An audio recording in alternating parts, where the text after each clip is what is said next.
The views and opinions expressed in this program are those of the speakers and do not necessarily reflect the views or positions of any entities they represent.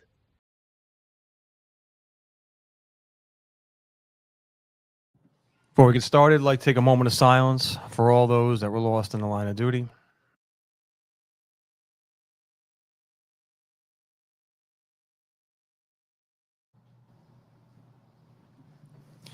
Welcome one, welcome all to Sports Beat with Fredericks and Freed at the lovely Tactical Financial whatever studios in downtown Boulevard. One day you're going to get it right. Where there is no traffic ever coming to the lovely BBI headquarters. Never. I'm John Fredericks. Mike, how are you? Good afternoon. How are you? How are you doing? I'm okay. Mo, behind the glass. Yes, how sir. are you? Yeah, I'm awesome. Excellent. Today we are honored by a special guest, Pat Donahue, who has a long bio, which I'm going to read right now. He retired from the NYPD in 2022. His assignments included Bronx Transit Task Force, Transit District 4, the Intel Executive Protection Unit, Manhattan Warrant Squad, Fraud Accident Investigation Squad, OSID, CEIS, and the Business Integrity Commission team. Very nice. He was a DEA delegate, a DEA headquarters trustee. He's also a graduate of the Harvard Trade Union program and is an Emerald Society delegate and Emerald Society board member. He was a member of the NYPD football team for what looks like about 17 years. He's played in multiple stadiums, been around the country and the world, as he mentioned to us off camera. I'll leave that to him later. What he's ostensibly here for today is something that we've talked about in the past, is about the idea of Pete Rose's Hall of Fame. That's later. Oh, no, okay. That's later. That's later. What he's ostensibly here for is something that we've talked about many times on this show, which is youth sports. And we go back and forth on how parents are and what is the damage of, like, a little preface for later, what the damage is when you play a sport like year round, as opposed to how, like, at least when I was a kid and everybody else was, you did multiple sports, little league, and that was the end of it.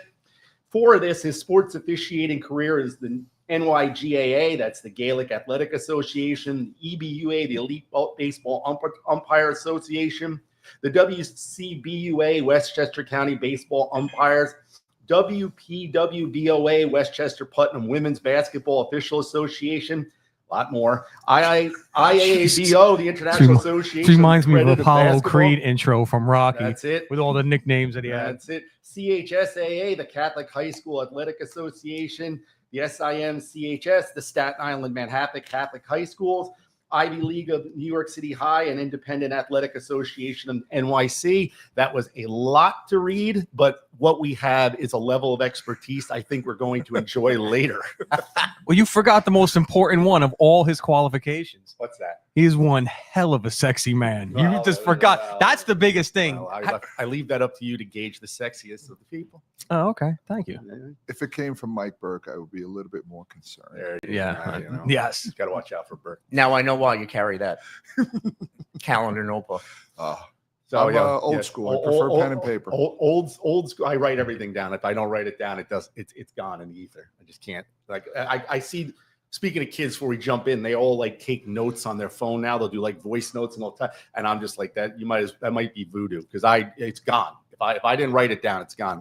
Everything's Chat GPT now. That's all it is. Nobody takes notes anymore. They just go right on the AI and Chat GPT. And I embrace technology. I do use iPhone calendar and so forth, and the various scheduling apps. But I still enjoy pen and paper, and I still enjoy reading the Sunday paper and holding a physical paper in my hand. Sure.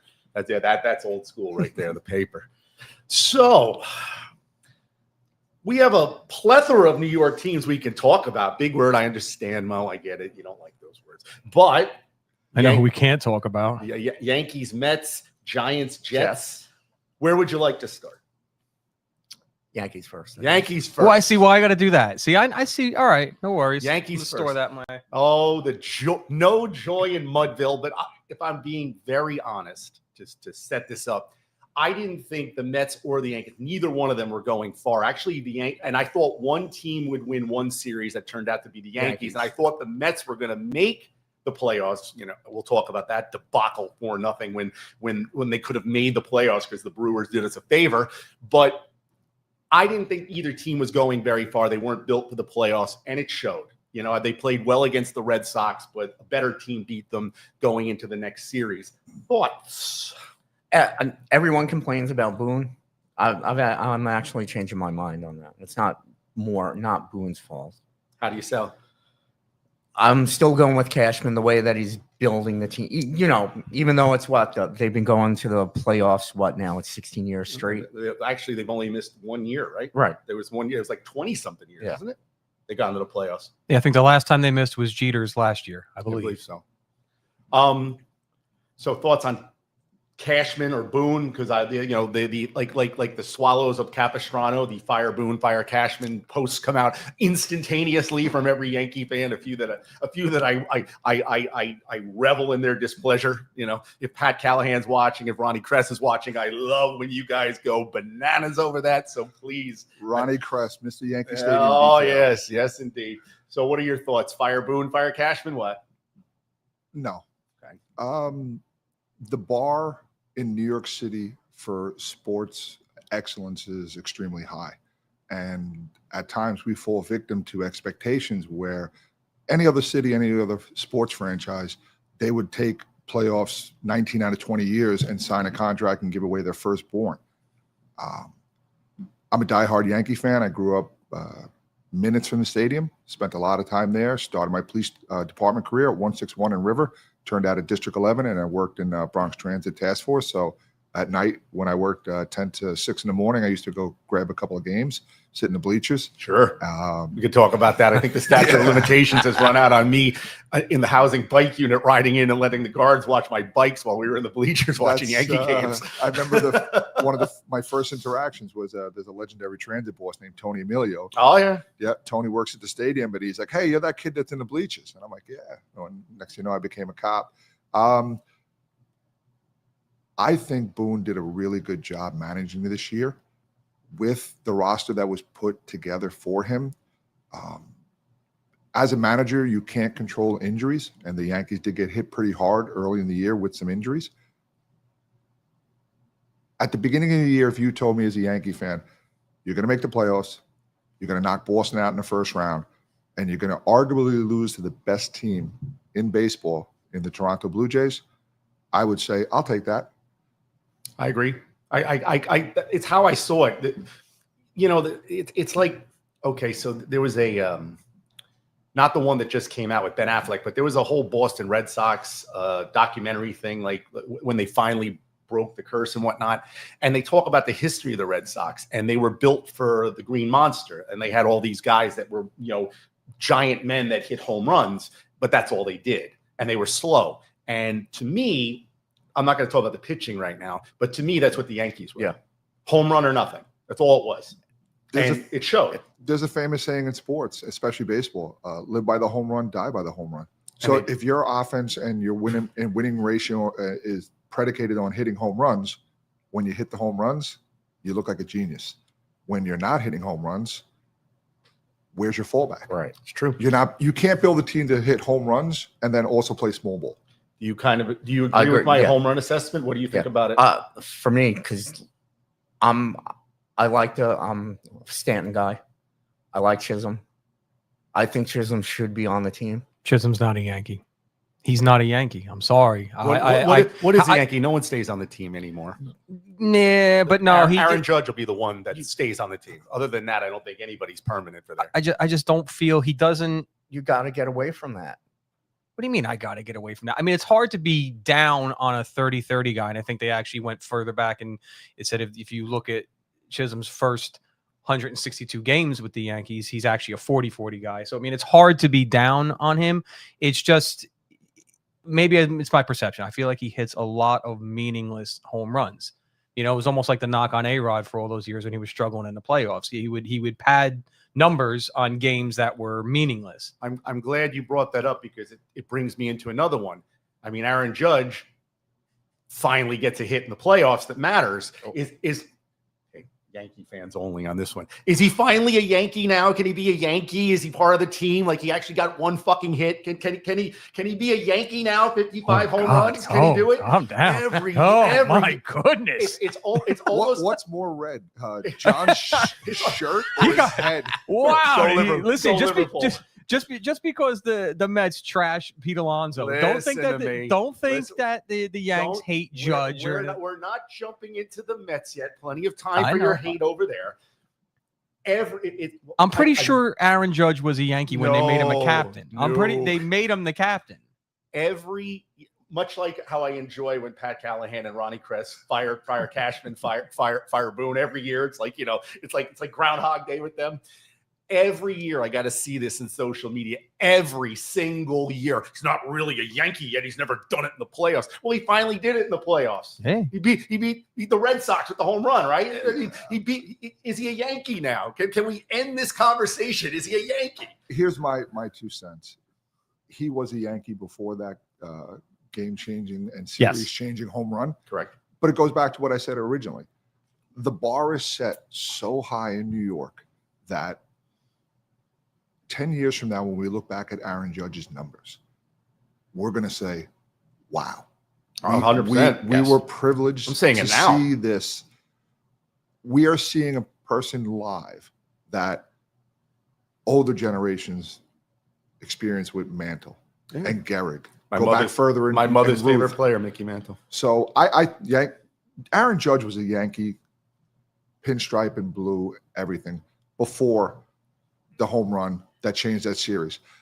Every New York athlete knows that when they come here, the bar is set so high. Yes, and they all, at least for the Yankees, they all strive to get that moment. I mean that as a compliment. It is. At least for the Yankees. But I mean, look at Mike Richter, penalty shot save in the Stanley Cup in '94 against Pavel Bure.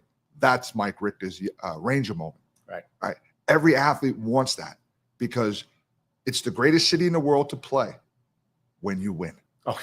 And it's the worst city in the world to play when you don't win or you don't meet the unrealistic, at times, expectations of the fans and the sports talk radio and everything like that. Following up on that, for you, do you think, I'll try and phrase this in a nice way, do you think that the Yankees have this, Yankee fans, kind of what you brought up, this undeserved ego at this point that, like, you're living off, like, the 27 World Series. That's what, and it's not the same. You've got great players, but a lot of teams have great players now. I mean, okay, look, Aaron Judge batting .343 and 55 home runs, and I don't remember the RBIs off the top of my head. Jesus effing Christ! I mean, you're not going to see somebody doing that. And this playoff, he was over 5. Yes. The average was over 500. But the home run is what did it for him. Do you think, just pointing off that, I guess I don't mean it in a bad way, but do you think that the Yankee fan has this, at this point, this undeserved ego that you're living off this greatness from when they were winning 3, 4, 5 World Series in a row? You're living off these old players when the league and everything has changed now, and it's not the same it's not the same thing anymore. You mean like Dallas Cowboys fans? Something like that? Something like that. Yeah, you're right. Cowboys, America's team. Carry on. America's team. Well, I disagree on the America's team conversation to the Cowboys. We had a whole documentary about America's team. Thank you very much. Go ahead, Mike. Paid for by Jerry Jones. Exactly. Yes. It's more, I think, our generation. The kids now that never saw, that were born in the 90s, or 2000s. They're not used to it. They're the ones that are complaining. So what? 27 rings. Yeah. I'm just curious, because for me, I would rather be a Mets fan. What we didn't make the play, everyone makes fun of us because we don't make the play. What a collapse! We can talk about the Mets in a minute. I'm full in on that. But go ahead. We don't make so because I look at it too as like when the Braves went on their run, only won 1 World Series and only won 1. That's it. Do you want to be known as a team that just makes the playoffs every year? I wouldn't care. The Yankees' whole business model is based off they make the playoffs every year and have a chance. You have a chance to win the World Series. You make the playoffs. If you're not in, you don't win. So, Mo, off of what I said before, if you were being honest with yourself, because you're old enough to have seen multiple runs of World Series with the Yankees, are you living off the past with the way you talk about the Yankees now? Well, Anthony says, of course, they live off the championships because that's all they ever bring up. They're obnoxious. So I guess I don't know necessarily. If you were being honest with yourself, if I'm being honest with myself, I don't think we really are, because the Yankees always put their teams in a position to win. They spend. I mean, it's not as over the top as it was when George Steinbrenner was alive. I mean, Steinbrenner, to his credit, took his money and dumped it into the team. There was no amount of money he wasn't willing to spend on his team. correct. So I think there's a different hope every spring for Yankee fans, because it's actually realistic. It's not just the clean slate of 0-0 records and we're all on the same plane for one day. I think the Yankees start every spring a little bit ahead of everybody else. Not maybe every team, but most teams, because there is that reasonable expectation that the Yankees are going to put their team in. And again, you just mentioned it yourself with all the years of consecutive playoff runs. I mean, there's a confidence is in that the Yankees are going to be in here. And listen, I, like you, agree that this team was not built to win a World Series. And if they won a World Series, it would have been more because the other teams got cold than it was because the Yankees got hot. Right. I think they were missing a lot of elements. And listen, I hate the Blue Jays, and every reason that I hate the Blue Jays was manifested when you saw Guerrero imitating the beloved John Sterling, mocking him with the Yankees lose. By the way, I learned that night that Yankees was spelled with a J. Yes, indeed. The one thing I'll give, like, to spin my other comment positive, is I think something you brought up when everybody starts 0-0, the Yankees, the fan and the team already know that they have a better than average chance to make the playoffs off the second it starts. And that's a different expectation than probably 28 other teams. Like the Dodgers spend $1 billion, they better make the playoffs. The Toronto Blue Jays were built to win, they better make the playoffs. But like the Yankees start every season off that way. Yes. It wouldn't occur to a Yankee fan that you're not going to make the playoffs. Yeah. It wouldn't occur to you. And like I said, did we say that off air or on air with the consecutive playoffs? I forget. But you guys had 1 year. 1 year you didn't make the playoffs in the last 20 plus. I mean, it's ridiculous. Every year you make the playoffs. But it's the same outcome going back to it's either the home run or nothing. That's what. Not when the Yankees were winning in the 90s. They weren't winning off the home run. They played small and big ball and defense and pitching. They had everything there. Those teams of the 90s are constructed way differently. And obviously because baseball has changed from the 90s to now. But, it's apples and oranges. That team didn't rely on the home run to win games. Right. They had the ability to move a base runner. They could play small ball. Yep. Their fundamentals as far as offense. They had pitching straight through. I mean, even the greatest reliever that ever played the game. If the Yankees put up in 1995, 96, 97, 98, they throw up 1 or 2 runs, I'm confident we're going to win. Yeah. Because what do we have to do back then? Just get to the 8th inning. Yeah. That's it. Right? Yeah. And Ed Wetland and then Mariano took over. And you shut everybody down. Yeah. And you look at that, the most winning team they ever had was at the 98 team. They did not have one starting all-star on that team. They had guys that made the all-star team, but not one of them was a starter on that team. It was real team ball. Yeah, 100%. 100%. And like Pat said, it was small ball. They had the ability to do that. And to have a little more fun, that team was built by Stick Michaels and Al Watson, because Steinbrenner was banned from baseball for all Showalter too had a hand in that. Showalter doesn't get a lot of credit. He builds teams up and then they fire him and he win the World Series. Well, he's grumpy. He is literally one of the greatest architect minds in baseball from the managerial perspective. Yes. But he's missing that one thing. Yeah. He never. They get tired of him. He's good at building teams. He's not good at managing guys that have been in teams for a long time. That's where he loses them. He comes across as a kind of like a throwback to the older style manager. And I think he was transitioning as a manager into the period where players had more of an input than they probably previously had. Right. Years ago, it was manager said this, player did that. Now I think it's almost reversed. You can see that. Well, I mean, you're paying you're paying Judge, what is it, $500 million? He's going to have a say in how things go, Right. and he's going to have, and like I said, he's a great player, but this is more of just a general conversation. He has a say in how things go, but if you're paying a guy $500 million to play on your team, there's going to be pressure from above in every corner of your life that if you're going to sit this guy for a game, they're going to go bananas, right? What do you think about that? Well, but Cashman, everyone says is a good GM, but they go to the playoffs every year. But Michael, a lot of the team was built by G. Michael, which the 90s ones were. The 90s one. But now, if, talking about with the Mets, with Stearns, you see what's happening. Well, everyone says we haven't seen him produce here in New York. But as you see with the the Brewers, yes, they've been going to the same thing. They've been going to the playoffs every year. Now, today, I think, tonight they play against the Cubs. There's a good chance they're going to go back into play the Dodgers.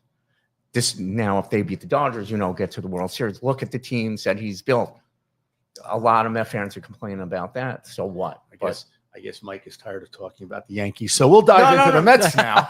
So and do a postmortem on them. You mentioned Stearns. I think he threw the mother load at Juan Soto, and he earned his money. Yeah. I don't want to hear hear the best year yet, right? I don't want to hear a word from anybody about Juan Soto didn't get stuff done. That man was a 40-40 guy. And I told you when you were panicking early on. I never panicked. I said he was getting hits. You did not see me panicking. I said he's too good to not.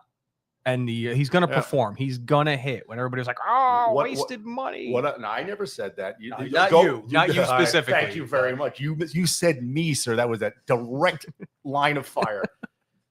Stearns, in my view, had the idea that I think he was, because even at the trade deadline, we could have gotten pitchers. We could have gotten the second from Texas. We could have gotten another Milwaukee Brewer pitcher. There was a couple of pitchers available that we could have had. And I don't think he valued that high enough. And that's what hurt us in the end. Because once those bats cooled down, you needed pitching to take you through, and we didn't have. Well, he relied on the relievers. It was the right three guys to get. It's just I don't mind what he did, but no, it's not all the guys he picked up at the trade deadline. You're trying to make Clay Peterson, who's a reliever, you're trying to make him a starter. Mania never really got back from his injury. He's 3-inning guy. All right. Well, he tried to hit lightning in bottle again like he did last year. All right, Frankie Montas. They threw some money at him, whatever. That was hit or miss one way or the other. He was trying to catch lightning in a bottle like he did the year before. Yeah. Is he going to make the same mistakes again? I don't think so. What do you think the changes are going to be? Start on the bats. What do you think the changes are going to be for the Mets with bats? I know. I'm trying to see because you have a lot of guys. It's just. Oh, stop. Well, we actually don't know exactly who's. Yeah, every once in a while, you just watch his brain grind to a halt, and then it kicks again. It's all right. We don't know actually who's opting out. We know Pete's opted out. We know what Bellinger has opted out. Do the Mets go for Bellinger, sign Alonso, Suarez? Do you trade? Do you try and trade Brandon Nimmo, whose stats are going down, and he's got a lot of money owed, so you're gonna have to pick up some of the contract. But do you trade him for other players? What do you think? Or it's McNeil. That's what everyone's saying. Well, what's McNeil going to get? What's he going to bring back? You're going to have to trade one of the younger pitchers. So I saw that Tong and McNeil. There was some ridiculous trade for him and so they'll get Sandy Alcantara. I go, what did the Tampa Bay Rays fall on their head? They're going to trade their best pitcher for an also ran second baseman. They have 2 second basemen and a rookie pitcher who couldn't make it past 3 games before they sent him back down. I think every team needs what's called a glue guy. Doesn't matter what sport you're in. And for the Mets and for the Yankees, they have their identified glue guys, the guys that really kind of hold the team together. Baseball is a very long season. It's the longest professional sports season. It's 162 games over countless months, where I think I read a stat one time where they get like 17 or 18 days off, actual days off in the entire season. it's a grind, more mental than physical. Hitting is contagious, and at times it's just impossible to ask anybody to maintain that expected level of hitting throughout the season. I don't think the fans get that, because a lot of it is mental. Yeah. Well, And not that even though they fired, all the coaches, because it's well, you saw Eric Chavez said there were 2 hitting coaches. You can't have 2 hitting coaches. No. You're putting 2 messages into a player. But I always love about the hitting. I was just bragging about Aaron Judge, and I when I teach college, I teach these kids how like when crime comes. Nerd. Yeah, nerd. It's a good job. Yeah. But how smart I am. When I teach college. When I teach college, when I wear my tweed coat with the elbow patches and my pipe. You and Jimmy Sullivan. That's right. The idea is what was trying to say is stats can say anything you want. I was just bragging about Aaron Judge, 343. He only hits the ball 3.5 times out of every 10. And he's one of the best hitters in baseball. So hitting is contagious. I know we're going to talk about it a little later, but I umpire baseball, and the summer is my little league season, and it's frustrating as an adult and an umpire watching a 12U or a 13U kid go up, and he has a good at bat, and he hits a shot, and it's a great play by a fielder, or he swings and misses and strikes out. And I'll use this line over and over again. Young man, do you realize that there's people who are professional baseball players who only hit the ball 2.5 times out of 10, or maybe 3 times out of 10, and they're considered good. Yeah. And they get paid millions.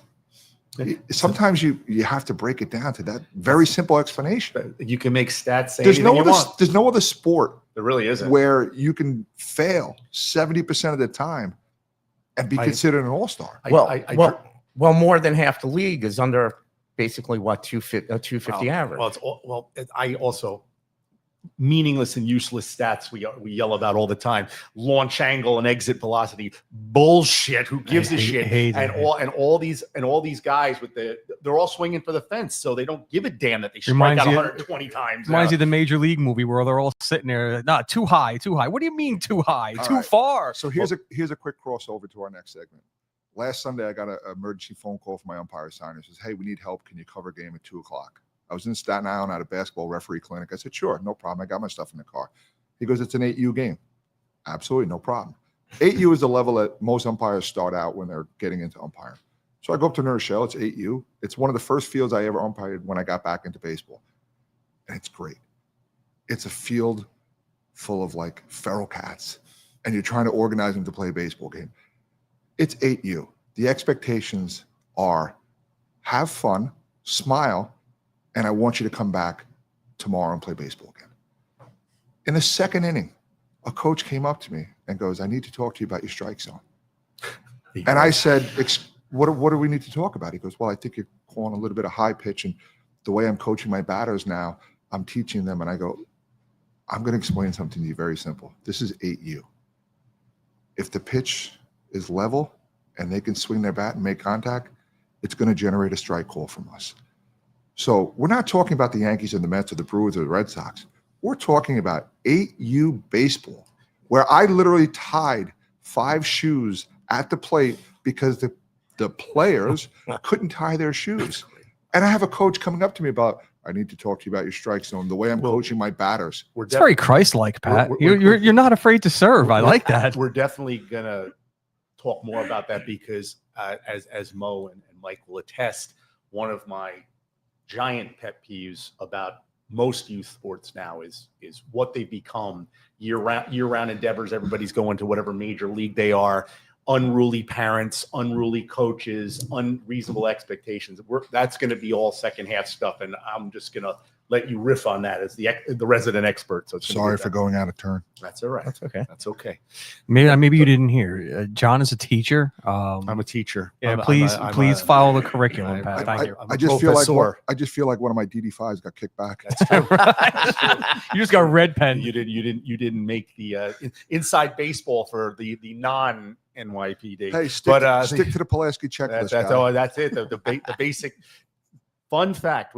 So this is inside NYPD, the ECMS system, right? The basic dozen that he had on the top. How many?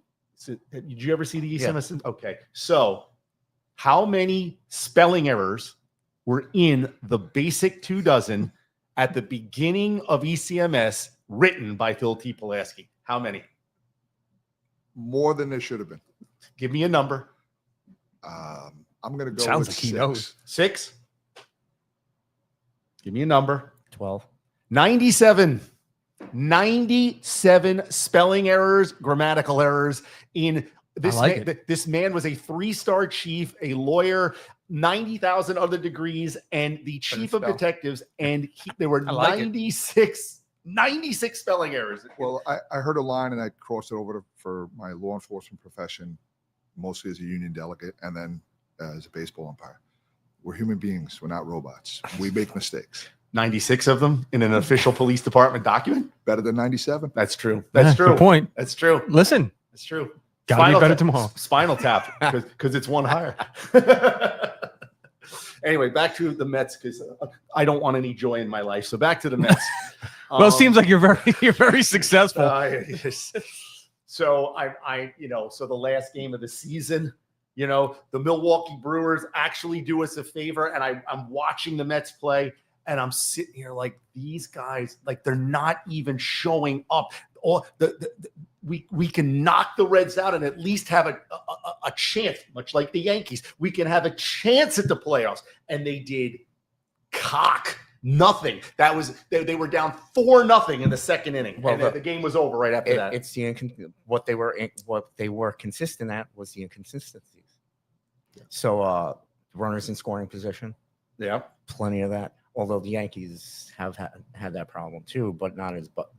Going back at the Yankees. But as we said, say what you want, but going all the way back to that, the Yankees make the playoffs. I'd rather make the playoffs and get knocked out than not. I have to give Mike credit for the perfect use of deflection.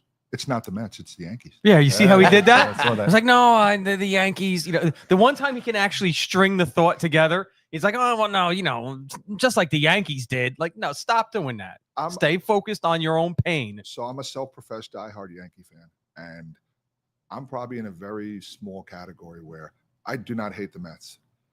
I'm a New York fan all through. If the Mets are winning, I'm actually happy for them. It's good for New York. It's great for New York. It's good for New York when you have 2 good teams. It's great. The Mets did not make the playoffs because they lost the last game of the year. Well, they missed the playoffs. They went 33-51 they missed in the second half of the season. They missed the playoffs because exactly what Mike said. In the pendulum game where everything you like that one, Mo? You like that one? Yeah, no, he lost me on that one. Pat, you got to slow down. I scored 8-9 in my SATs, kid. Please stop using big words. I was actually credited for my vocabulary a few times. Jeannie Martin, one of my good friends, went to the academy with her. She always recommended that I get into writing, something I'm considering. But the Mets magnified their inconsistency on the final day of the year when they needed to just be consistent.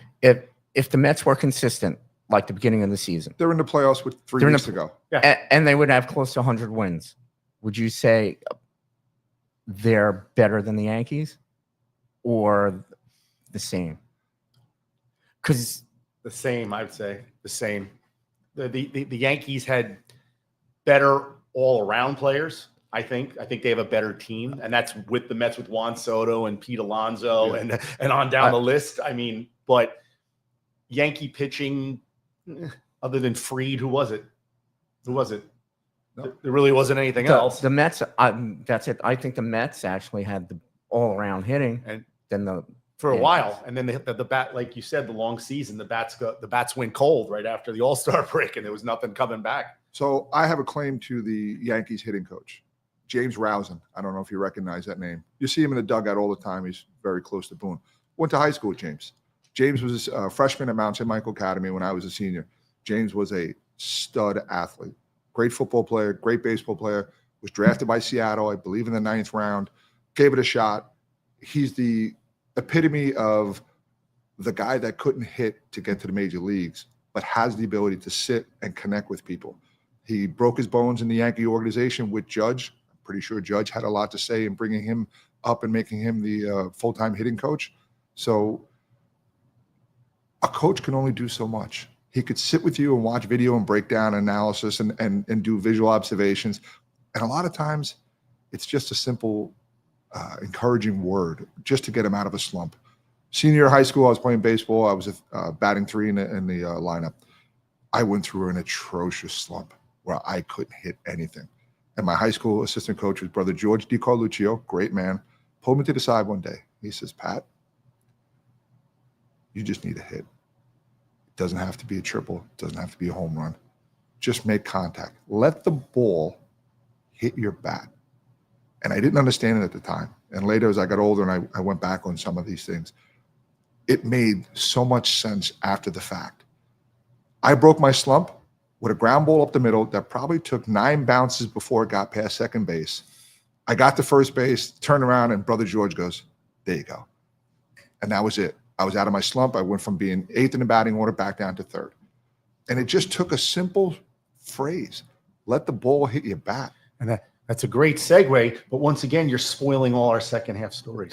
That's high school. It has nothing to do with high school and referee. You're spoiling all our second half stories. But put him in detention. He's probably got 50 more stories. Hold I'm on. just having a little fun But with this applies to Mets and Yankees. What do we hear now the last 5-6 years in baseball? Exit velo, launch angle, all that. Guys, don't worry about the exit velo. Don't worry about the launch angle. Sometimes all you need to do is let the ball hit your bat. Yeah, that's it. How many opportunities did the Yankees have in that last game to tie it up? Just get a single. Yep. Just hit a single. Stop swinging for the fences and just hit a single. But that's the whole baseball game. That's what I don't like about it. That was last night's game. And playoffs without that stupid ghost runner. Can we get rid of that, please? Can we get rid of that? Do we go through please? this every week? Please. Can we get rid of that, please? Your thoughts on the ghost runner before we jump into football? We refer to as the California rule. California, what's that? Well, you start the runner at second base. Yes. Yeah. It's done basically to try and speed up the game, to avoid the prolonged. Mo doesn't like the speed up game. No, I hate it. You're gonna get. I'm not gonna go full rant, but you listen. A day at the ballpark should be. You should want to spend as much time as you possibly can there. I mean, it's not always families, but there's a lot of families, and for some people, especially with as expensive as it's gotten now, they only have one opportunity a year. You should want to spend as much time there as possible. So to speed it up makes absolutely no sense. Maybe it appeals to a broader TV audience. You appeal to people that maybe haven't watched baseball before, and now they can actually sit through a game because it's not 3.5 hours long. All right, I get it, but for purists, again, you want a day at the park to be as long as possible. Why would we want to speed that up? I want to see an 18-inning game. Yeah. If I pay for 9 and you're going to give me 18, even better. It's like a bonus. So I already know Mike's feelings on the ghost runner. I wanted to know what you thought of it. You like it or not like it?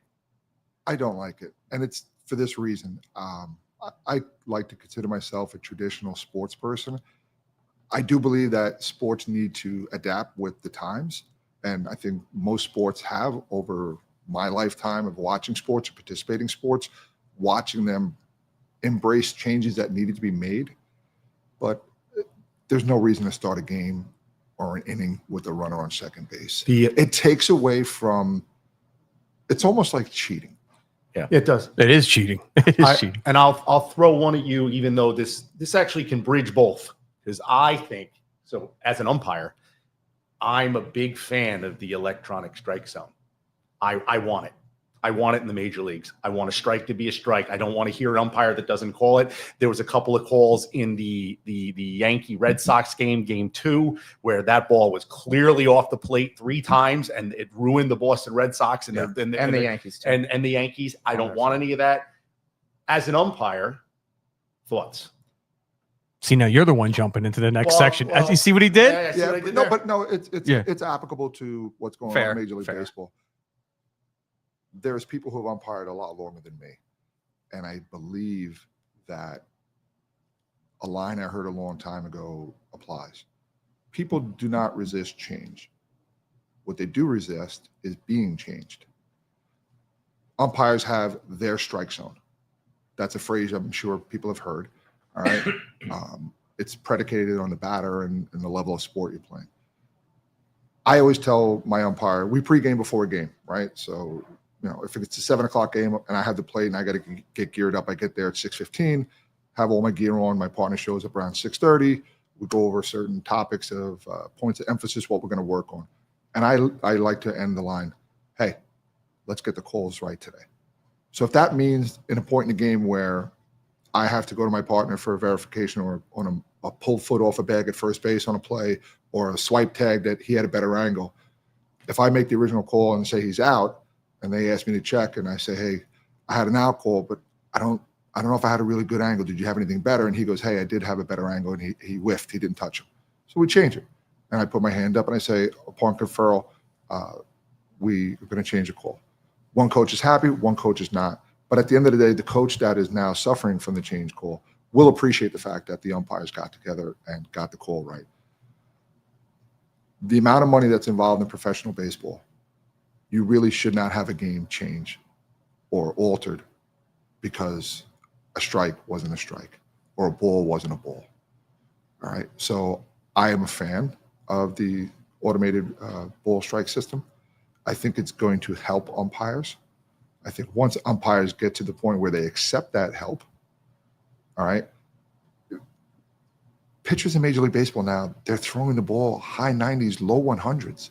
That happened a lot. Yeah. You're Cam Schlittler, that's how you say his name? Yeah, Schiller. He would do 6 innings of 100+ mile per hour ball. That game against Boston, he was just throwing easy 100. Like he wasn't stressing. The plate umpire last night for the baseball game is probably arguably one of the best umpires in baseball. And I literally sat there and watched the ball movement, the velocity. A lot of it's predicated on where the batter stands. You don't get it so much in Major League Baseball because they don't crowd the plate. But there's literally times in high school where I'm doing a game and the batters, some of these kids are ginormous, and my vision is almost completely blocked. So there's times I'll tap the catcher and say, hey, hold that outside strike a little longer. I need to get a good look at it. So, and that's in high school, and I'm blocked out. And I'm getting in what's called the slot, and I'm doing the best to get a proper angle. I will take any help I can get.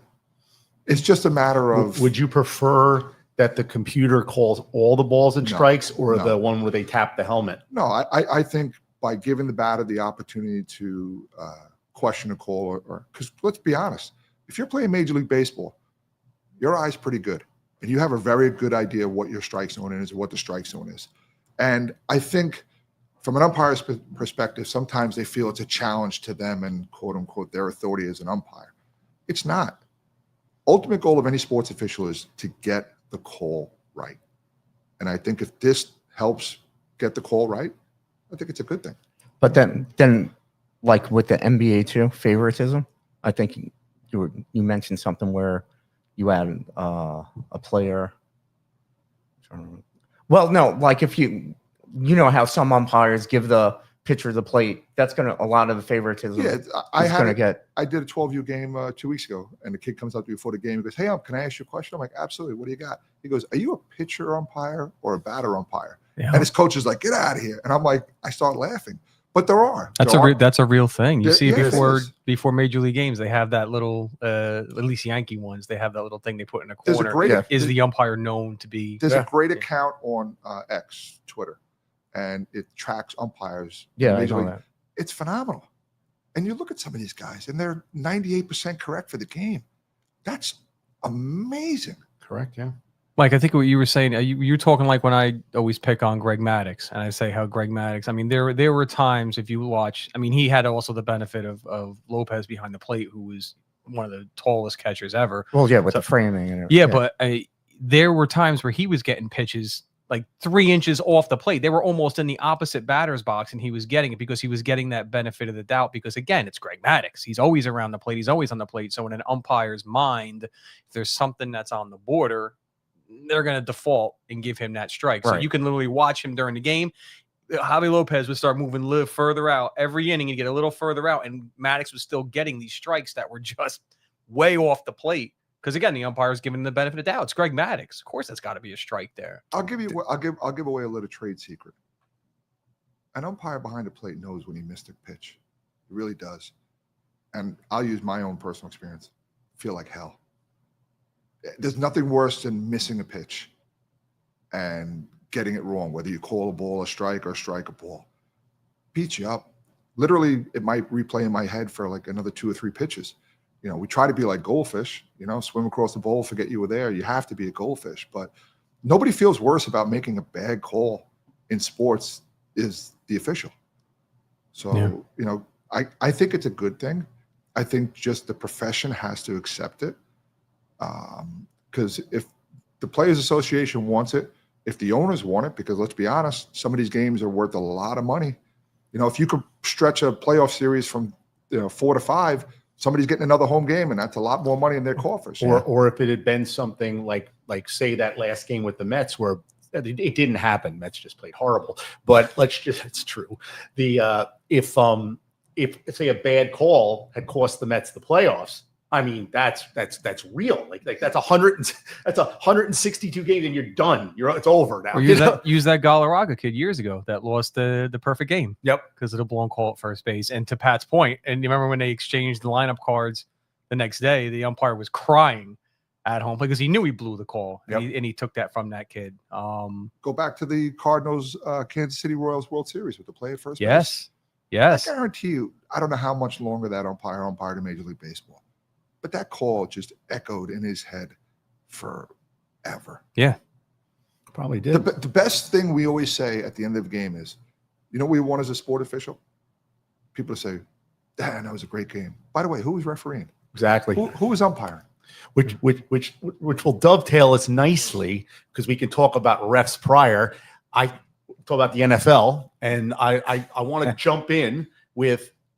Which Giants team is which? What are they? Are they the Giants who dismantled the Eagles, or are they the Giants that couldn't get out of their own way for 3 games? But before we start that, I think NFL refs are making themselves too much of the game. There's too many penalties being called that are just ruining the flow of the game, especially pass interference calls. They're too consequential these days for what's going on in the NFL. I mean, maybe they have to, maybe it's just how the game is played now, but it's week in and week out with these guys. And I'm constant. And I'm saying the opposite. You don't think they call enough? There's a lot of calls being missed. Also, I don't think you could call a penalty on every play in the NFL. There's Correct. A penalty on every play. I'm talking about consequential drive killing, drive sustaining penalties. So the whole thing on we'll get back to the Giants in a second. The whole scam of the Kansas City Chiefs where you couldn't touch Mahomes, and then all of a sudden the Eagles could finally touch Mahomes because it got so freaking egregious that they were protecting this guy like he was wrapped in bubble wrap that they saw that's why nobody can do anything. And then the moment they stopped calling those penalties, the moment it stopped, they almost lost in the AFC Championship game. And they lost the Super Bowl because they didn't have those refs doing that anymore. So you're not going to get me saying that the refs aren't screwing that game. It's not going to happen. Here you go again, getting all fired up, bro. I hate to put you on some blood pressure medication. Pat said it correctly. It was a great game. Oh, who was the ref in that game? Exactly. Yeah. Exactly. That's exactly what I should be saying in every sport. I mean, who was the guy that did that game? There's a word in sports officials that we all strive for. It's called anonymity. Yeah. You just want to walk off the field. And I mean, we saw what happened with the Padres in their series at the end, the game. Oh, yeah. The abuse those officials got, the umpires walking off the field. I mean, first of all, I think it was players were going after him. Yeah, they had to be restrained. Yep. And one of the umpires had to be restrained himself. It's an emotional game. All sports are. There was a famous line that, they used to talk about Ray Nitschke. I'm a Packer fan. I'm a Packer shareholder. I'm a diehard Packer fan. And people always said, you only see the Ray Nitschke that plays on a football field. Off the field, he was a complete opposite. But it's just, there's such an emotional investment in sports. Fans, sports talk radio, media, print, players, that the level of emotion is going to, it has to burst at some point. It's an escape. Yeah. So we've like I said, we should get back to the Giants in a minute, but it's an escape, which is kind of discussions we've had in the past about players getting political, players bringing social issues into it. I think I'm speaking for the crew over here. You can obviously chime in, but I don't want to see any of that. I don't care if I agree with it. I don't want to see the crowd going crazy for Donald Trump. That's not what I'm there for. I don't want to see the inspirational end zone messages. Have we ended racism yet? All of us. Have we ended racism yet? And have we done that yet? The rainbows on the hats and on the little captain stickers. Have we accepted the LGBT letter tilde plus sign minus oversign group yet? Have we done that? Have we solved that problem? Thoughts? It's going to continue. That was brilliant analysis. Thank you. I hate it as well. So and same. Like it's it doesn't make a difference whether it's for Trump, against Trump, for anything. Sports is supposed to be an escape from reality for a little bit. You know what? You block everything out. Again, same thing. You have a great family day. While it's not sports, it has the same idea. That's one of the reasons I love Billy Joel. He always says that about his concerts. Right. He does not do political rants because people don't pay to come hear my views on politics. They come to hear my music. Even though I learned that in the, it's old. That little the Chicago Bulls. They had a Netflix thing. It's from 2020. I just watched it a couple weeks ago for the first time. The line that Michael Jordan didn't say is apropos. He never actually said that about Republicans. He goes, "Republicans buy my shoes too." That's why he doesn't get political. But that's what he did, and that's why he transcended sports. And especially again, I'm not gonna go too hard on the NFL because I'll sit your NFL conversation now. But I feel about it, especially when they start becoming, not only are they introducing politics, but they start becoming partisan with it. Yes. And you saw that when, again, the Dallas Cowboys, after 2016, when those 5 cops were shot, the Dallas Cowboys tried to do a classy thing, and they had the Dallas chief there, and they all walked out the field together. They had the sticker on the helmet, the arm in arm sticker on the helmet, and the NFL would not let them do it. Fined them for every game that they had that on, which obviously was none less than 2. Right. They took it off for the next one. And then you saw when all the Black Lives Matter stuff happened, and then they're putting now, names of people that were allegedly killed by cops and on their helmets. So, and again, Kaepernick and all that. So they're obviously making a statement, right? Yes. And again, we'll get to it later with the Bad Bunny thing or whatever heck his name is. What statement are they trying to make? Like what are they trying to say? Who are they trying to offend? Because they're obviously trying to get under somebody's skin. And at some point, when are we going to listen? Because let's be real, a lot of the disrespect I know I said I wasn't going to go off on a tangent. I lied. A lot of the disrespect is directed towards tangent. Yeah. a lot of it is directed towards law enforcement. And who also is a big part of their fan base, So at what point do we say, enough is enough and stop tolerating the flagrant disrespect from the organization? And listen, they are great individual football players, benevolent, love cops, love the military, love America, but the NFL as an organization is just fucking scumbaggy. They've made a conscious decision. So I think it's a business model that somehow, some way, somebody down on Park Avenue put on a table. It was discussed and it was agreed upon. It's been going for 20 years, though. I don't want to be that back in my day, but I remember when a sporting event was an outlet to go watch a game. Well, that's whether it was football, basketball, baseball. That's what we're talking about. And I think with the advent of social media and the sports industry becoming just exploding, sports no longer became an event. It became a platform. Correct. And it's being outside platform. It's being a platform that's being utilized by teams, by leagues, and by players. Again, this goes back to what I talked about, where people don't resist change, they resist being changed. And I think if an entity is going to use their sport as a platform, then they should expose that platform launch to a wide range of topics. I see where you're going with it, but I just think that under the like NFL under the Goodell era, it's very liberal. It's very one-sided on how they're doing things. It's obvious. I mean, they're pro-military. They fly the planes. They put the American flag out at all of them. We do the national anthem. We do the fake national, the other fake one that we have to tolerate every Super Bowl, and actually the first game of the season. But other than that, it's definitely marketed another way. I think they made a conscious decision to get away from the white male demographic a long time ago, which is still the overwhelming support for all sports. It really is. And they've tried to go in another direction. I remember when the NFL went to that platform where they started to embrace BLM and other social topics. And people were like, well, I'm never going to watch an NFL game, or I'm never going to go to an NFL game. And I would watch games. I didn't watch for 2 years. And I came back. And I would get my balls broke. And I would just tell people, I like the 3-hour break. Yeah. Mm-hmm. You know what? But you don't get the 3-hour break. You have the inspirational end zone. And here's a not widely known fact about the NFL. When they embrace what many people would be perceived as the anti-law enforcement agenda message, who's there protecting Roger Goodell when he goes to his office in Park Avenue? NYPD. A retired NYPD cop. Who does he have that travels with him when he goes to games and functions on behalf of the NFL? Retired members of law enforcement. I know who the head of the NFL security is.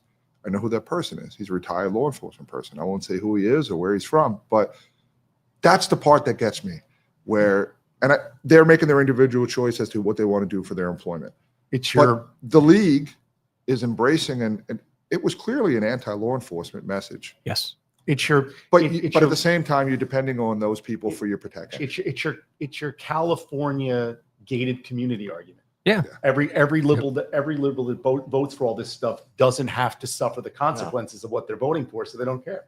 Yeah, so, you see it all the time too. Like to Pat's point, you got, how many times do I have to watch buses get escorted? Sure. By Jersey State Police. Let them sit in the traffic. They don't like law enforcement. Let them sit in the traffic. Now, again, I also get my balls busted because a lot of that is overtime details for those cops. Right. So they're going to say, you can't tell me, you want to take money out of my pocket because of a message. I don't give a shit about the message. I'll escort you. Just want the paycheck. I get it. It's fine with that. I'm not against that either. It was a few years back. There was a concert series at Citi Field, and it was Bruce Springsteen, Pride in New Jersey.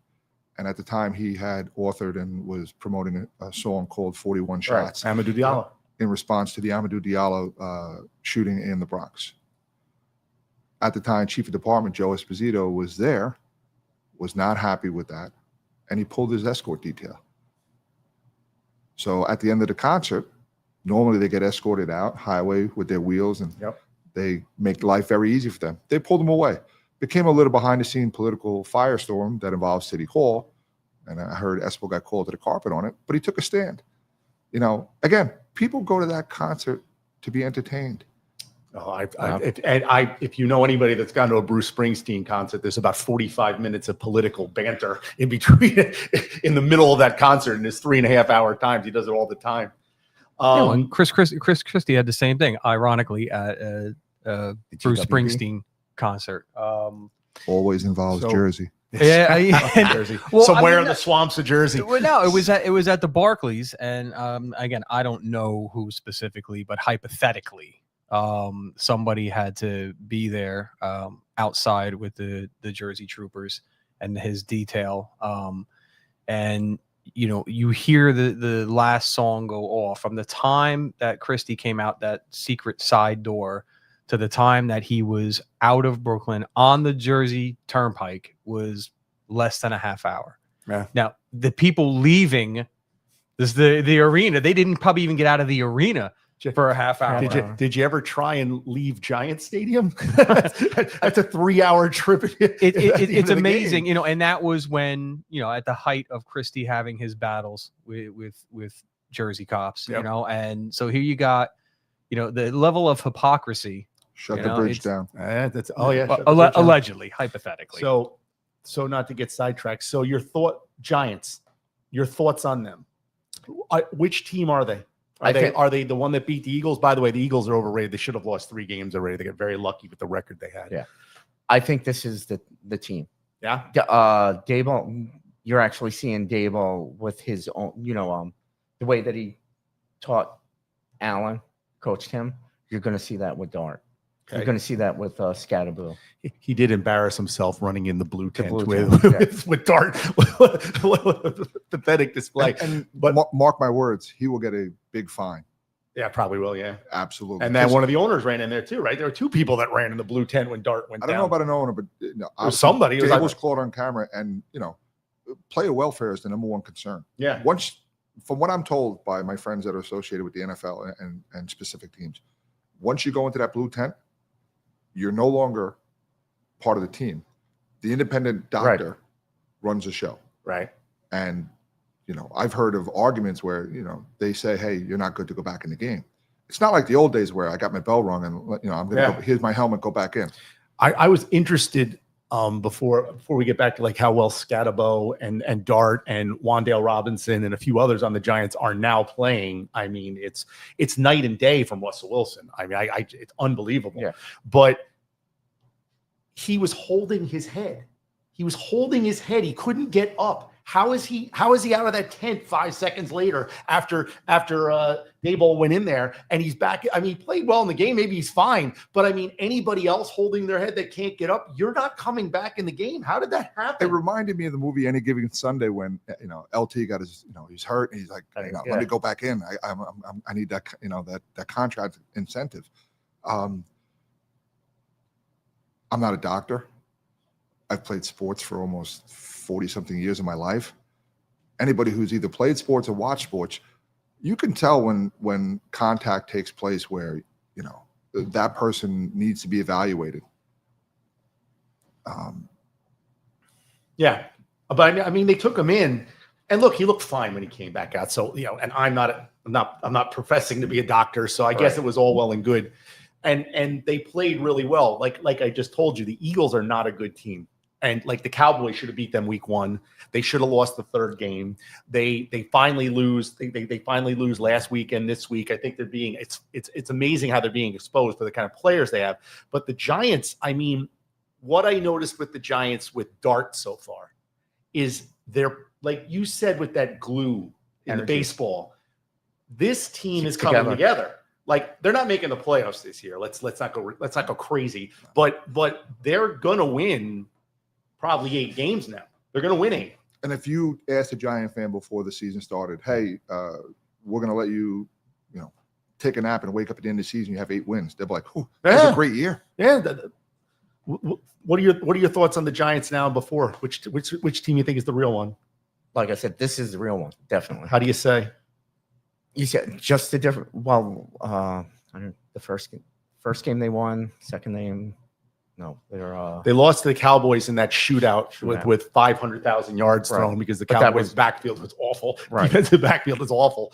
The first 2 games definitely were okay. Not the. This is more the real. As preseason, you don't really know what's going on. So you're hopeful. So yeah, I'm hopeful for the Giants. I thought the Jets were going to be a much better team. Agreed. Like on paper, They are. Breece Hall, Garrett Wilson. I mean, Justin Fields is a serviceable quarterback and he's mobile. I mean, you and the defense is good. Like they've got a decent defense. How are they 0-5? Penalties, which Penalties, is that what it is? You think? Well, it's still going the old. He said in that press conference the change is coming, but there's no change. Again, this is New York. It's a right now sports town. It's the same. What Aaron Glenn did in Detroit, everyone thought, well, he's going to take that and bring it to New York, and he probably will. But you got to remember, he is a new chef in a new restaurant, but he's still cooking with the old ingredients. Right. And I think if you give him a year or 2 or 3, they always say with a new coach, especially in the NFL, year 3 is really going to be your watermark, and it's going to be where you're going to be. I had a discussion with somebody, a friend of mine, talking about wins and losses for the teams, and did the Jets win a game this year? No. Yes. No. Will they win a game? Yes. Yes. Justin Fields was the proposed savior of the Chicago Bears, and when he got drafted as a Green Bay Packer, I said to myself, Chicago is no longer a walkover. And watching him not play at the level that I expected as a football fan in Chicago was really mind-boggling. And then when the Jets picked him up, I told my Jet friends, I'm like, I think you're going to be happy with this guy. I thought so. Yep. And I still think he's going to be a good to very good quarterback for the Jets. I think he's a stopgap. The Jets are going to draft a quarterback next year. He's going to be put in right away, much like Dart is, Right. and he's going to be the experienced backup that they're going to keep. He's not the starter next year. I don't think. Because, like you said, this isn't Glenn's team like Dable had. Fields really, everything is just thrown in together for him right now. Because some people are saying, is Aaron Glenn just going to be a one and done coach? No. But I don't think so. He's a popular guy. He was a popular player. There's no way that's 1 year for him. No. Let him get the right players like Dable has right now. And 3 years. You have get 3 years. I think the Jets win more than one game this year. Okay. I think at some point in the season, you're going to start to see progress. I think a lot of it has to do with some injuries. The O-line has to get a bit more consistent and protect Justin Fields. And I think what Aaron Glenn has already instilled in this team and will continue to instill is going to start manifesting itself more and more on the field. Okay. There's a word that New York sports fans hate. It starts with a P. Jet fans need to be patient. Take a break. Yes. We'll be patient and take a break. Take 5 minutes because you will listen. You got a hard stop time of 1:45 today, boys. So you don't want to rob Pat of his time. You got a lot of that whole list of introductory things that you got to talk about. He's a sexy gentleman, a very qualified gentleman, and That's the second time you called him sexy. It's a lot more than the second time. This Believe orange me. juice tastes funny. Yeah, that's the roofies. Don't worry about it. All right, boys, take a break. All right.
The views and opinions expressed in this program are those of the speakers and do not necessarily reflect the views or positions of any entities they represent.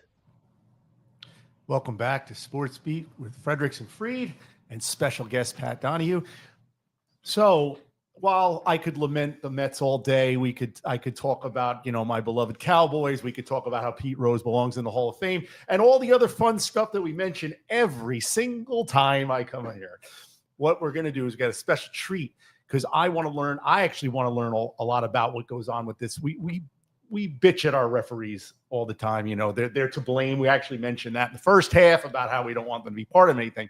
But you've been a ref in many different organizations for many different sports for quite some time. So I really wanted to just hear your thoughts on what it's like to do this type of work. What are the things you like about it? What don't you like about it? What are some of the problems that you have, problems that you see, and problems that you might have with how things go? And finally, we've also talked about this before, but you can touch on that as well. How youth sports, from your perspective, I happen to think they're being destroyed by being the person that, the kid that plays baseball, two separate leagues all year round, is lifting all year round. I think that's where all the injuries are coming from. The overbearing parents that think that their kid is the next Derek Jeter, and how you navigate that world as a ref. So I'm just going to throw the mic over to you, and please, I'll just want to listen and learn. So I've been involved in sports officiating for, I'd probably say, about 35 years. You were doing it while with the NYPD or no? Yeah, Okay. But most of the time when I was with the department, I was doing Gaelic football and hurling down at Gaelic Park in the Bronx. And then prior to that, I'd done some youth sports officiating, but then with the crazy schedule that I had as a cop, it was difficult because the number one thing you need to be as a sports official is you have to be accountable. Your scheduling is very important.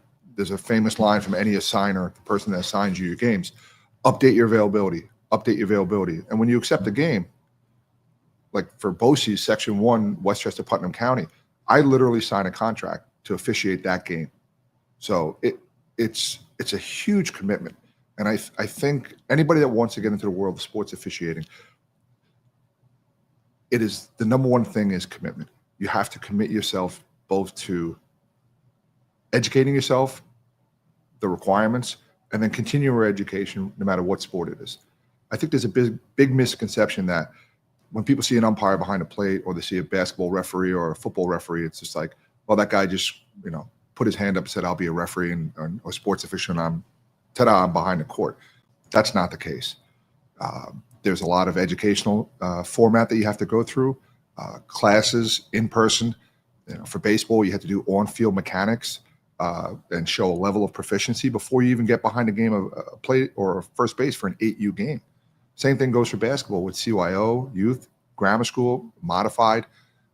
So the number one word I could use for my entire career as a sports official is rewarding. It really is.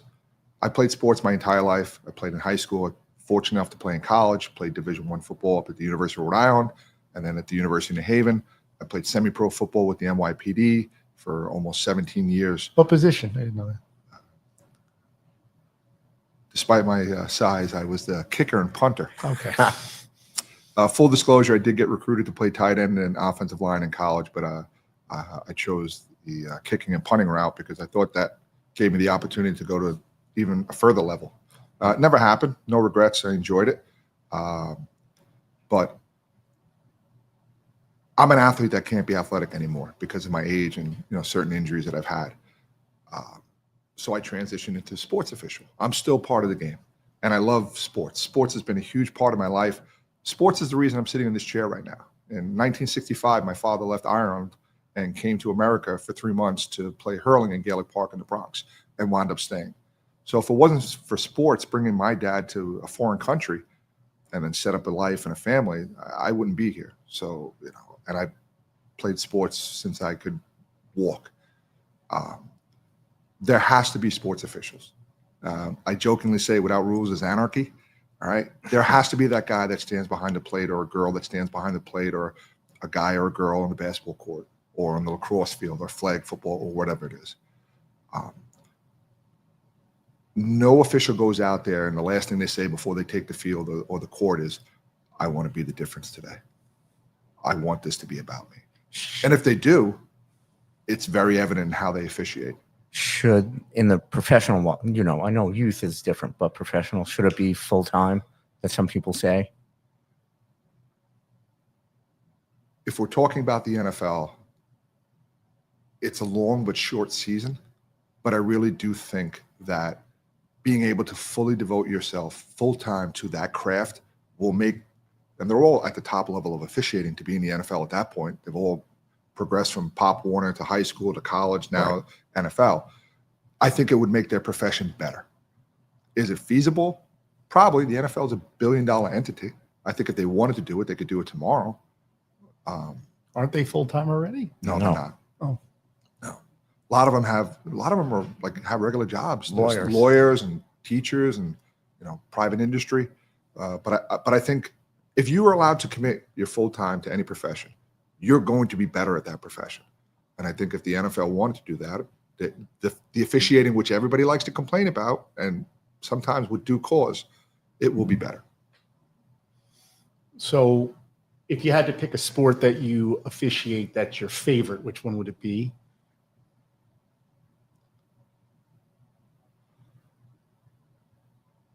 I would probably say basketball.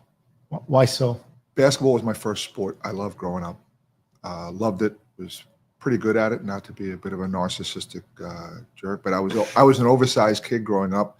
Played basketball for St. Barnabas in Woodlawn section of the Bronx, and then I played high school at Mount St. Michael. Started on JV as a freshman. Started on varsity as a sophomore, and then I literally fell out of love with the sport. And I stopped playing basketball in high school. Got into football. I was playing football, and loved it. And played football in college. Had I stuck at basketball, I would have played basketball in college. I was talented enough. But for me, everybody has that one sport that they just love.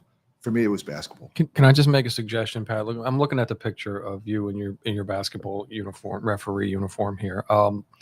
Wear long pants, kid. So the Don does not wear shorts. Well, if you had calves like me, you would wear shorts, Josh. That's a good point. That's a good point. So full disclosure, my normal referee for basketball uniform is the striped shirt and long black pants and sneakers and black socks.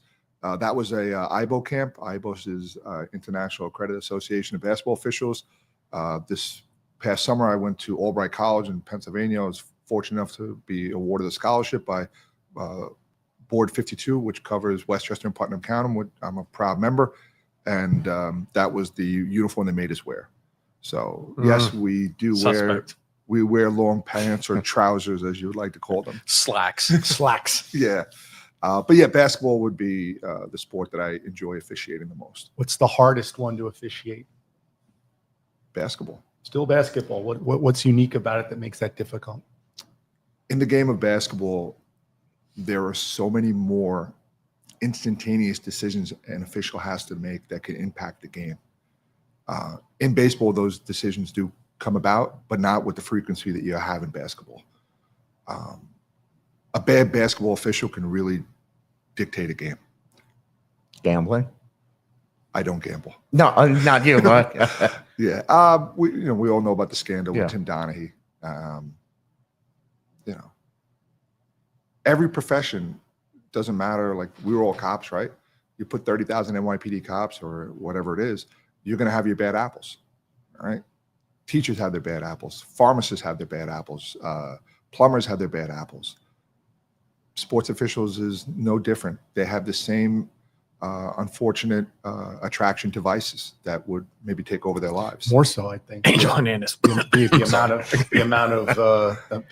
amount of money rolling around, and I suppose, like, I'm not trying to disparage anybody, but I mean, it would be very easy, say, to, like, I guess in basketball, to not make a call or make a call that changes the line, changes the status of a player. Imagine if they actually called traveling calls on LeBron James.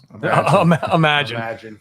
Well, I know the players, if they get flagged if someone's gambling, is that the same with refs throughout, I would believe that there's the same investigative format or preventive medicine type action done by the NBA to make sure that their officials are above board. But you don't feel, for you, with amateur wise, they don't, because you do college too, right? No, or, I don't do college. Oh, okay. No. All right. Not good enough. But yeah, basketball. It's my first sport love. Okay. So as I mentioned earlier during the second part of your introduction, it's a constant, it comes up quite a bit with us. It's something that bothers me, and it to different levels bothers the other two. And sometimes we have other people on. You've been doing 35 years. Yep. The evolution of the sports parent. What do you see with that? Years ago, I think when I started playing sports, it was almost like a babysitting format for parents where, they would drop their kids off at a field and they would come back 2-3 hours later and, back home, and that was it. I think it was more than to get the kids out of the house, to have them engage in some kind of physical activities to increase their wellness. Obviously, youth sports has changed a lot. It has become a cottage industry worth a lot of money. I didn't have a hitting tutor when I was playing Little League baseball or high school baseball.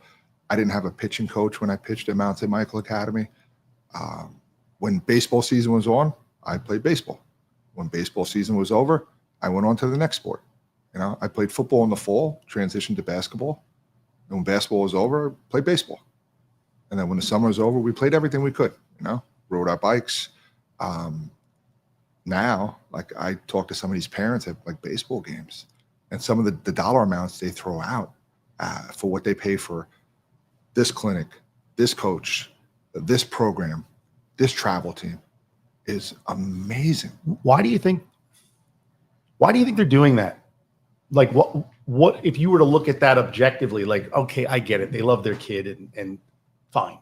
But why are they doing that? Like, what is the end goal? Like 0.0000001% of athletes are ever going to taste a major league team of any sort, even for a minute. But the percentage of parents that think their kid is going to be that minuscule percentage to make it is high. And I think you have to break the parents down into a couple of different groups. You have a group where the parent just wants their kid to participate and have fun and go out and enjoy themselves without the expectation that they're going to be drafted or go to a pro level. And they're willing to commit the financial resources that their son could participate in travel ball, whether it's baseball or basketball. I think there's a lot of peer pressure on parents that have children that are youth age sports to compete with the other parents. Nobody wants to come home and tell their son, Jonathan, I'm sorry, but you can't play on that travel team because we can't afford it. Or you're not good enough. Do you think, well, because a lot of this predates social media. So it can't just be that like, you see these kids and on their best reel, and you hear about like, what this kid did on this particular team. And so I'm curious as to, like I said, take out the fact that they love their kids, because that's kind of the argument you were making at one point. You don't want to say, little Johnny can't go on the travel team. How much of this is going to sound cynical? How much of it do you think is the parent living vicariously through the kid? And a lot. But it also goes two ways. There's the parent that wants their son to do better than they did, and they push him, and oftentimes too hard. And I could tell you right now, it bothers the hell out of me when, especially like if I'm at a baseball game and I'm working the plate and they're right behind the cage. I have a standing rule. I tell the coaches before the game at the plate meeting, you're responsible for your players, your coaching staff, and your parents. Please, it's a safety issue. I don't want any parents behind the backstop, because inevitably what's going to happen is the dad, usually, is going to coach the son through his at-bat. And instead of the batter watching the pitcher or listening to his coach, he's looking back at his dad. And I've had to stop games where tell the kid, no pitch, because the batter's not looking. And for me, it's a safety issue. So I think there's those vicarious, my kid is going to do better than me. And it's an extension of who they are as a parent or who they were as an athlete growing up. And then you have the parent that maybe could have been better, could have went further as a youth athlete and a high school athlete, and maybe further than that, but they didn't have that extra push. They didn't have that specialized hitting coach or that shooting coach or that quarterback coach. And they're going to say, I'm not going to limit my son's opportunities the way it was done to me. So they're willing to go and spend thousands of dollars on the travel team or the pitching coach or the hitting coach or the throwing coach. That to me sounds like the parent that wants your kid to get the full ride to the college. Yeah, it's a great it's an investment. I mean, does that investment pay off? It doesn't sound like it pays off for most of them. Well, if they're going to get a good for some, here's for the education. Here's if you're a dad, let's say you're a pitching dad, your son's a pitcher, and you start getting him pitching lessons at the age of 10, and let's say each year is $10,000. So from 10 to 18, he's spending how much money? Josh, math, please. I'm horrible at math. 890 on the SATs. What was the question again? $80,000. So let's say $80,000. Let's say he spends $10,000 a year on a pitching coach. Yes. All right. And from 10 to 18, it's $80,000. And that son either gets a scholarship to college or gets drafted in Major League Baseball. Scholarship to college itself pays for it. Yeah. Yeah. So to us, $80,000, like that's a ridiculous amount of money. But it's not. It's an investment. So not ref related, but I'm going to bring it back to you in a minute because you see a lot more players. So when I played high school football, we had pretty good football teams for a small school. And there were 4 guys on my team that my senior year that you looked at them and yeah, they can play D1. And one of them and his twin brother actually played in the NFL. So I could see that as a kid, I could see that. And I know as the parents sitting in the stands, they could see that. One of them was, if you remember Jim Jeffcoat from the Dallas Cowboys, his brother Jerome played with me and his brother Gerald played with me. And Jerome could have went to the NFL. He took another path, but he took a religious path. But I mean, I might want to clarify that. Sorry. Took another path. But you could tell who was like that. And so I come at it from that perspective. And I'm wondering what your thoughts are, because you see these players all the time. You can tell this kid has it. This kid has it. This kid is good. He doesn't have that. And no matter how much he tries, he's not going to be that. What is that idea for you? Like, and so at that point, if that parent is spending $80,000, I believe that was the number we went on, $80,000, to me, that's a wasted $80,000. You have a good athlete. Yes, he's good, but he's not that good. Yeah, and so I don't know how you bridge to that good. I can look at a player like when my sons were playing rec league soccer, okay, and they enjoyed it, but they were average, and I just enjoyed watching them. But there were kids on that team that you could tell they were going to play. They were going to be starters in high school, the high school teams. They had a chance to go to college. You could tell who that was. And for that parent, that makes sense to me. But for the other ones, and then kind of tying it back to being a ref, how do you deal with that parent? Because that parent's the one I think is in your face all the time. So I will make for me anyway, a personal confession. The overwhelming majority of parents that attend a sporting event for their children are great. They're really good. They're really great. The 10% or whatever number we want to throw out there, absolutely ruin it for everybody. And as a sports official, we're always taught, do not engage with the parents, do not engage with the fans. I agree with that to an extent. I'm a big fan of communication, and I think if there was more communication in this world, it probably alleviates a lot of problems. I'll give you a perfect example. I was working a 13U game the other night, and I had the bases, and there was a call at second base where I had to call runner interference. Double play ball, out at second, shortstop stepped off the bag to throw the ball, and the runner collided with him, preventing him to throw the ball. So I point to the mechanic, and we call him out. Coach was not happy. He felt that the runner would have got there regardless. And, you know, it's a judgment call, and I made the call, and it was a double play out. So going over to the area to grab a bottle of water, have a drink, and the dad is just letting me have it. I mean, lighting me up. For a 13U game on a Thursday night, where it was about literally 48 degrees. So I just turned around. I said, would you like to explain to you what that whole scenario was? And he goes, sure. Then we have a discussion. And I explained to him what the rule is, what my job is as a baseball umpire in that situation was. And I walk him through my thought process. What do you think his reaction was? Hoping it was positive. Nah, he turned his back on me and started like mumbling and walking away. And I said to him, hey, I go, can you do me a favor? Can you please turn around? He knew you were right. No, it wasn't about me being right or me being wrong. He turned around. I said, sir, as officials, we're taught not to engage with the parents. I believe that you don't understand what took place there. So I'm taking my time to explain to you. Please don't turn your back on me and walk away. Because I didn't turn my back on you when you started to have a conversation with me. And it became back to a cordial conversation. He didn't agree with me, and I wasn't trying to get him to agree with me, but I thought that if he knew what the rule was and why that situation took place and how I interpreted the rule and how I made the call, maybe he would have a better understanding. And I've had similar encounters with that. And you know what? The overwhelming majority of the response I get from a parent is, whether it's basketball or baseball, oh, I didn't know that rule. Oh, I didn't know that. In my car, I just picked up the other night, I went to a rules interpretation meeting in preparation for basketball. And it's a binder, and it's about 4 inches thick. And it's the rule book. And they have certain points of emphasis. I go back to, I didn't pass one class and given a whistle and told to go out there.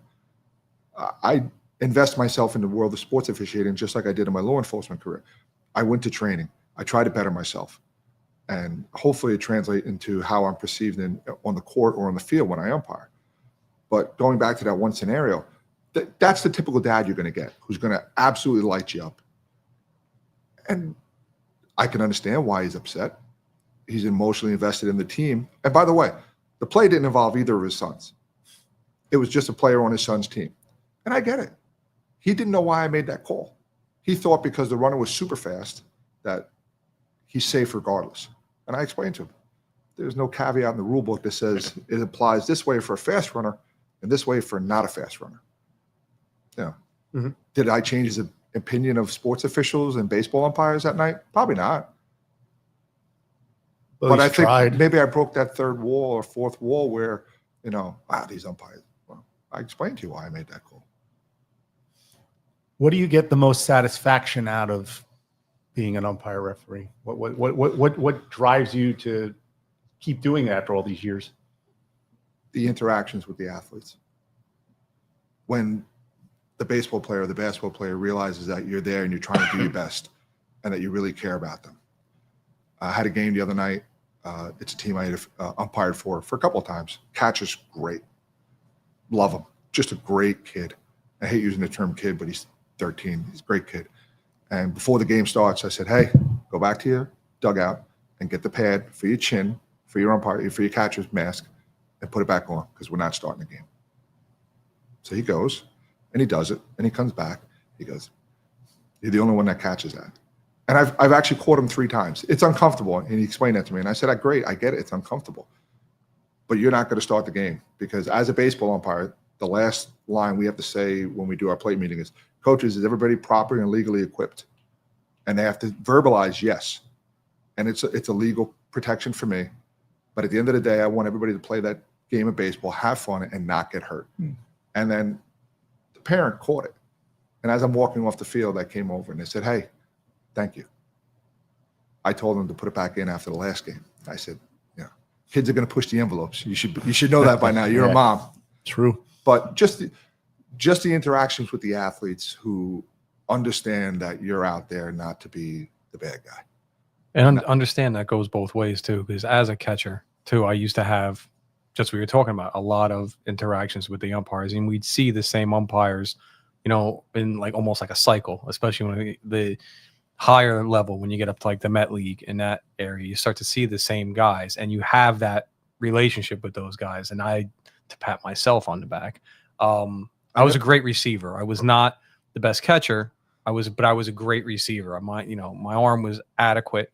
But blocking, framing, all that stuff, like I worked really, really hard on that. And those guys, you could probably vouch for. Umpires appreciate when they're not getting hit in the shin. When you got a catcher that can actually block the ball a little bit, like that umpires appreciate that. Yeah, So plate umpire and a catcher in baseball, they do have a different relationship than other players. I like to personalize who I am. So when the catcher comes out, if I don't already know who they are, hey, what's your name? Jonathan. Hey, Jonathan, my name is Patrick. All right. If at any point today you have a question about me not calling a strike on a pitch, just ask me.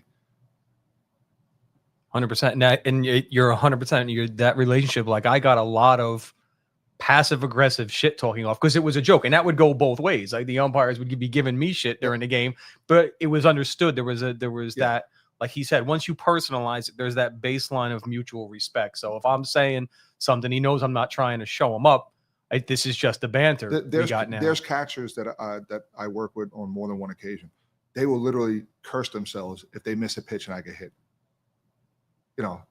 That says a lot about who they are as an athlete and character, as how they're coached and how they're raised at home. So for me, the interactions with the athletes, because I tell people all the time, I wish I had a microphone behind home plate to just hear, like, I think we forget there. And I tell the coaches all the time, hey, they're still kids. Whether they're 10U or a sophomore or junior in high school, they're still kids. They're going to make mistakes. But sometimes, like some of these batters, man, the ball's coming right down the middle and they're just locked and frozen. And all of a sudden, like, yeah, it's a strike. Before I start my mechanic. And consequently, you'll get the kid who tries to sell. And I'm like, that's a ball. And I'm like, appreciate the help. Strike one. Yeah. No, and I love seeing it. Like I look for, again, having had those relationship with umpires, I love seeing like the subtlety, like when, like Pat's saying, when the umpire gets hit and the catcher actually has the sense to walk the ball out to the pitcher to give that umpire a couple extra minutes. Or then, the catcher gets hit and uncomfortable. The umpire takes the time that minute to clean the plate off, and you give that. See it. These are things I don't. And like Josh is a catcher, a former catcher, he'll understand it. There is a unique relationship between sports officials and all the athletes they officiate. And kids are competitive, right? Officials are competitive too. When it comes time for playoff seedings, baseball umpire or basketball referee, throughout the course of the season, they're evaluated. And they're determined whether or not they're going to get a playoff game. And then your ultimate goal is, I just want to get the first round playoff. And then I want to get the quarterfinals, sectionals. And then for Board 52, everybody wants to work at the Westchester County Center and cover the semifinals and the finals. And then if you're good enough to go up to Glen Falls and work the states. So, officials are just as competitive as the athletes that they officiate. But I hope anybody out there that is looking for a way to get back involved in the sport they love, maybe looking to make a little side hustle, please, and look into it, because it's not about me and it's not about my partner. It's about the athletes. Well said that way. While you're on that subject, because you want people to get involved in it, what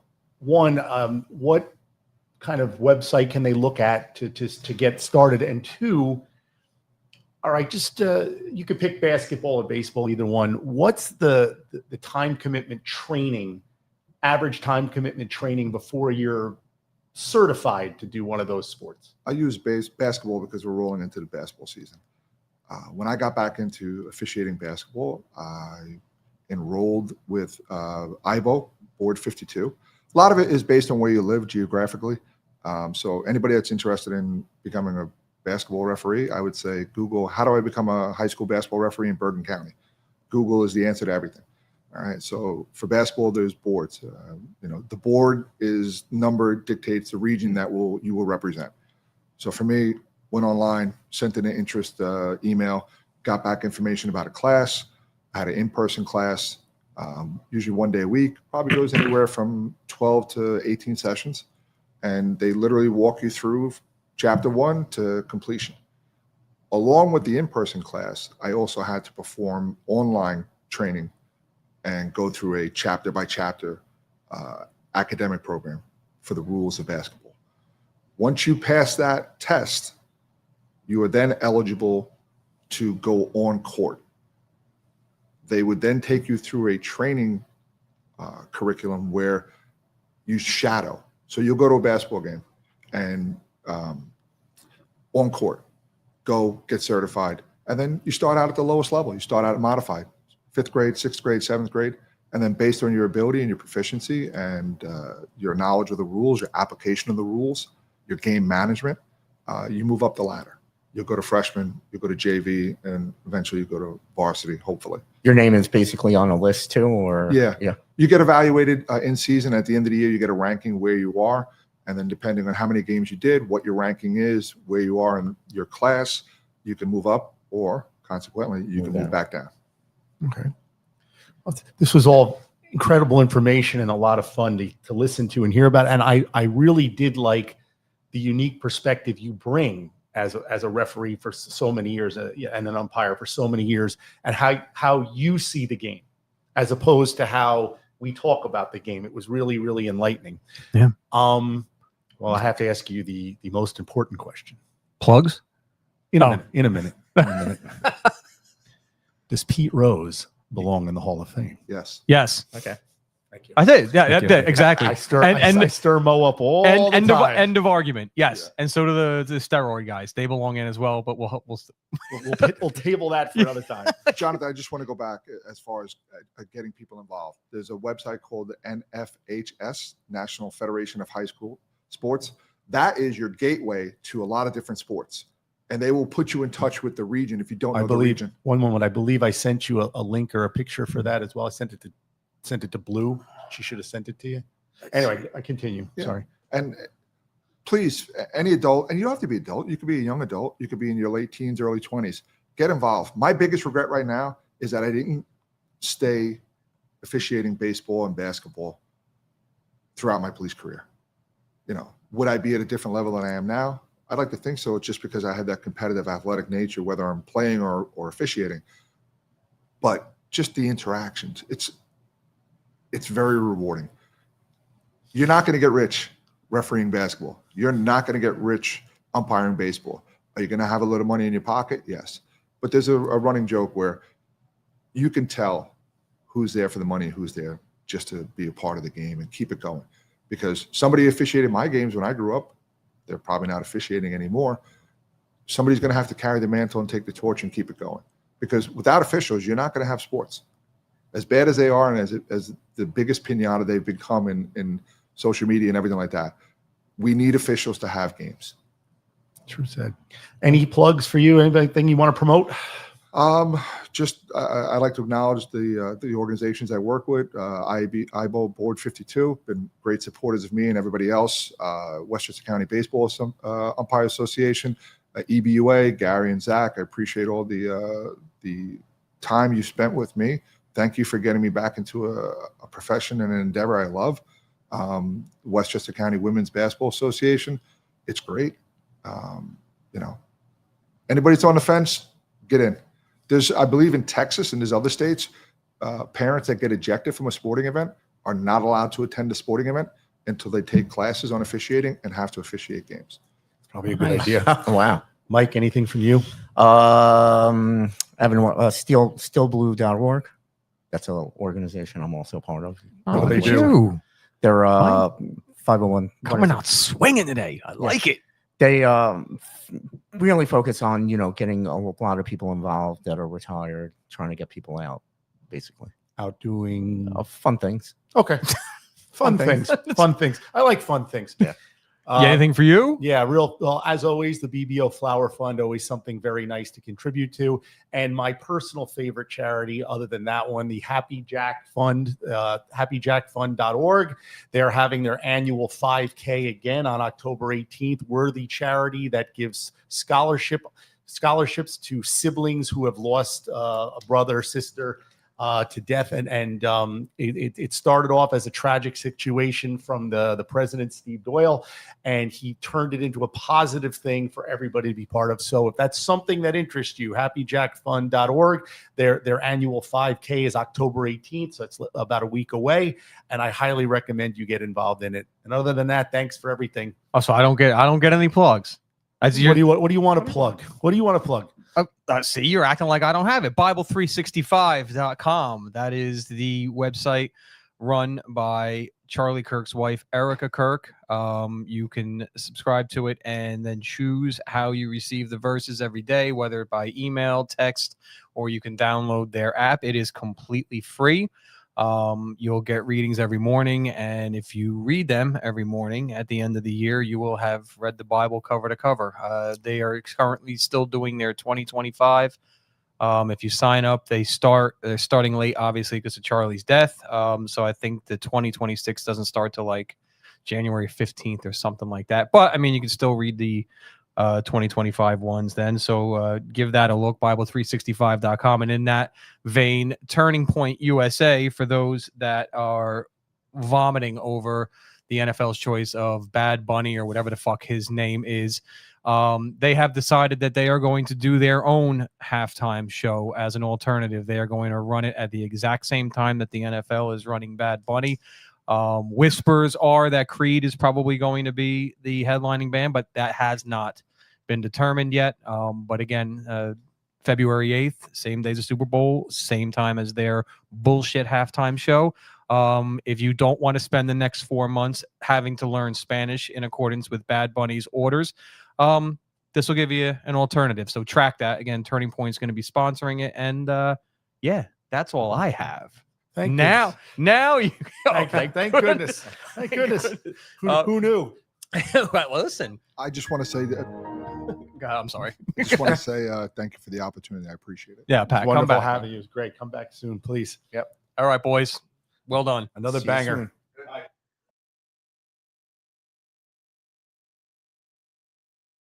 soon.